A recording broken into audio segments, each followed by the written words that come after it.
Tu es le Dieu qui nous met au large. Shalom, shalom, bien-aimés, que la grande grâce de l'Éternel soit sur vous. Nous sommes aujourd'hui le samedi 4 avril 2026 et pour rappel, le thème du pain quotidien de ce mois, c'est Amazing Grace. Quelle grâce excellente, quelle grande grâce, quelle grâce extraordinaire, quelle grâce improbable, quelle grâce que le Seigneur nous fait en ce mois d'avril où aussi nous célébrons la Pâque, la résurrection de notre Seigneur Jésus. Bien aimé, cette première semaine du mois d'avril, le thème est la beauté de la grâce et en ce jour, nous avons comme thème à l'image de Christ.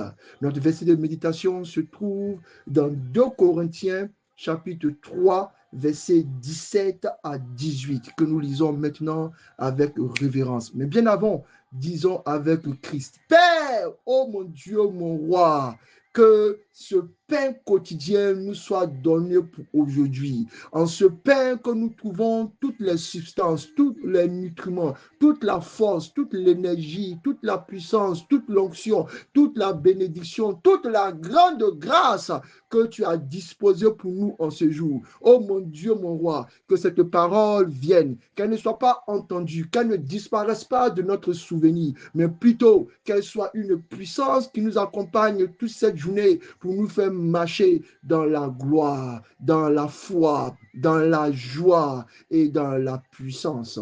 Au nom de Jésus. 2 Corinthiens chapitre 3, versets 17 et 18. Il est écrit, Or le Seigneur, c'est l'Esprit, et là où est l'Esprit du Seigneur, là est la liberté. Nous tous qui, le visage découvert, contemplons dans un miroir la gloire du Seigneur, nous sommes transformés en la même image, de gloire en gloire, comme par le Seigneur l'Esprit. Oh mon Dieu, mon roi, chaque fois que nous écoutons une portion de ta parole dans cette plateforme qu'est le pain quotidien, que notre visage puisse contempler ta gloire, la gloire du Seigneur Jésus, le ressuscité, et que nous soyons transformés en cette image puissante, oh mon Dieu, que chaque portion de la parole qui sera relâchée crée en nous, dépose en nous, régénère en nous, transforme-nous en l'image du Seigneur Jésus-Christ. Amen, amen, amen. Bien-aimés, cette exhortation d'aujourd'hui nous permet d'admirer une belle bénédiction que Dieu nous offre. C'est celle de ressembler à Christ. Le Christ qui est le modèle parfait que Dieu a désiré de tout son cœur pour nous les hommes, qu'il a créé dès le commencement. Faisons l'homme à notre image.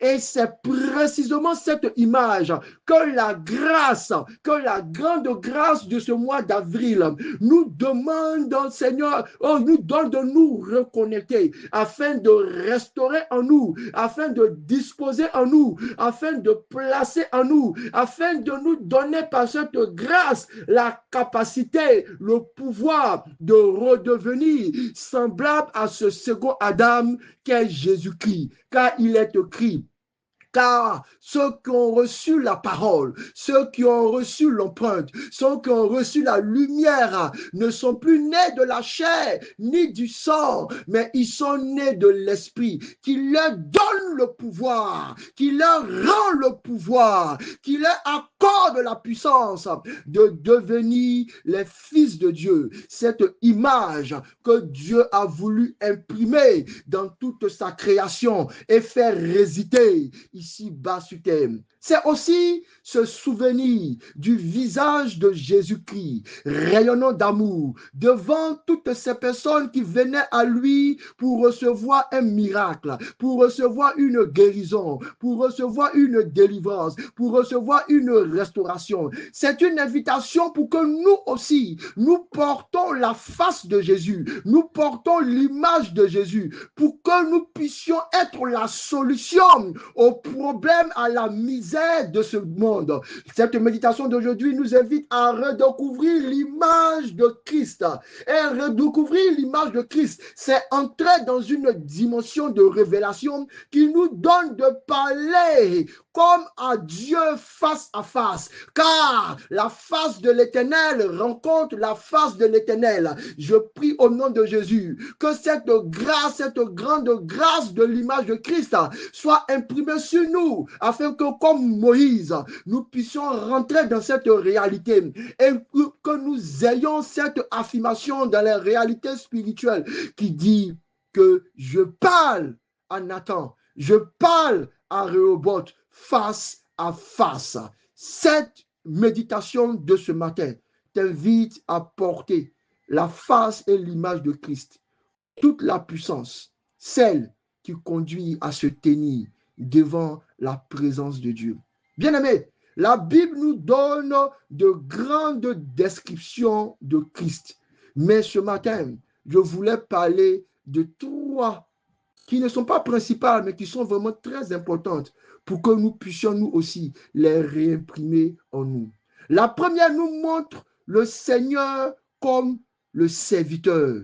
Il est doux, il est aimant, il est humble, il est plein de miséricorde. Et c'est cette image que le ciel attend de voir formée en nous. La deuxième image que je veux vous présenter, c'est celle de Christ comme le roi, celui qui gouverne, celui qui dirige selon le cœur de Dieu, celui qui possède l'autorité et la puissance pour établir la justice et la paix. C'est cette image de celui qui est revêtu de puissance du ciel pour faire éclater le règne de la bonté divine. Bien aimé, avec ces deux images seulement, nous nous rendons compte que nous avons du travail à faire. Nous appuyons sur le visage de Christ pour devenir aussi ces ambassadeurs de la réconciliation et ces personnes libérées qui ne sont plus esclaves du péché. Ce matin, bien-aimés, nous sommes invités à nous présenter devant le miroir de la grâce qui nous présente Christ. Le premier miroir que nous pouvons utiliser, c'est celui de notre conscience. C'est là que commence la crainte de l'Éternel et c'est là aussi qu'est enfuie la destinée que Dieu a cachée en chacun de nous. Ce matin, ce miroir t'invite à prendre un silence profond dans ton histoire, à regarder toutes les fois où tu as eu à marcher, à prendre des décisions et à t'assurer que chaque fois, ils ont répondu à l'appel de Dieu pour ta vie. Toutes les fois où nous sommes éloignés des chemins de notre destinée, bien-aimés, nous avons déformé, nous avons détruit, nous avons gâché l'image et la beauté que Dieu voulait que nous portons ici-bas. C'est avec un cœur rempli de sincère repentance que nous sommes invités par cette image, par cette conscience à implorer l'aide du ciel pour que notre identité soit restaurée. Je vous le dis, en chacun de nous, Dieu a imprimé une image spéciale, une image unique, une face de Dieu, de Christ, que Dieu voulait voir manifester sur la terre. Que rien ne nous empêche aujourd'hui de retourner à l'image première. Écoute la voix de ta conscience. Ne la laisse pas être émondée par la culture, par la tradition, par les habitudes de ce monde qui s'égare. Prends un silence et écoute-la. Dans cette chambre qui est fermée, la voix de Dieu qui t'appelle à la rencontre pour te redonner et pour réimprimer sur toi l'image de Christ. Le deuxième miroir devant lequel nous sommes invités à nous tenir, c'est celui de la parole de Dieu. Et cette parole de Dieu, elle est représentée aussi par la Bible. Dans la Bible, il y a des versets qui te parlent à toi spécialement mieux qu'à un autre, parce que ce sont des versets qui sont attachés à l'image que Dieu veut que tu puisses montrer sur la terre. Mais au-delà de cela, nous avons un verset qui est unique pour nous tous. C'est celui du commandement de Jésus. Aimer Dieu et aimer notre prochain. Devant ce miroir de la parole, ouvre ton cœur, examine toutes les fois où tu as eu à te tenir en dehors de la beauté de l'amour de Jésus.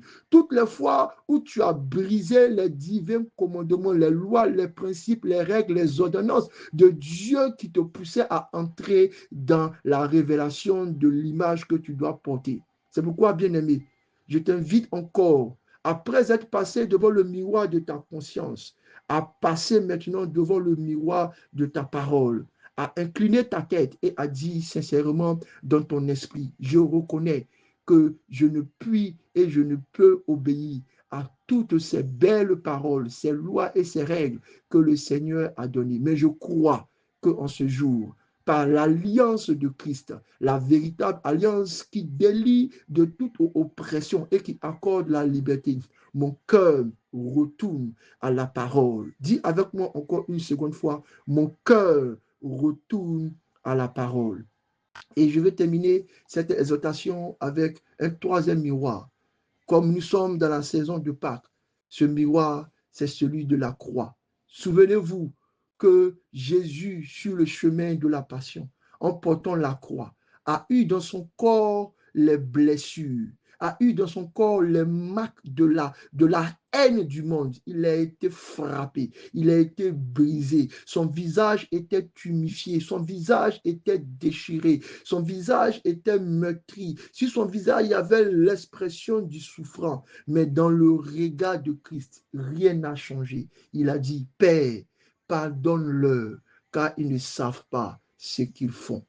Ce matin, par le miroir de la croix, Christ, Dieu et le monde entier nous regardent pour voir si nos yeux vont encore garder cette image de Jésus. Malgré les persécutions, malgré les accusations, malgré les attaques, malgré les dénigrements, malgré les mensonges, malgré les complots, oh mon Dieu, mon roi, donne-nous de garder le visage de Christ, les yeux qui regardent à l'humanité, les yeux qui regardent au prochain, les yeux qui regardent dans l'avenir et qui est capable de dire, Seigneur, pardonne, pardonne, pardonne.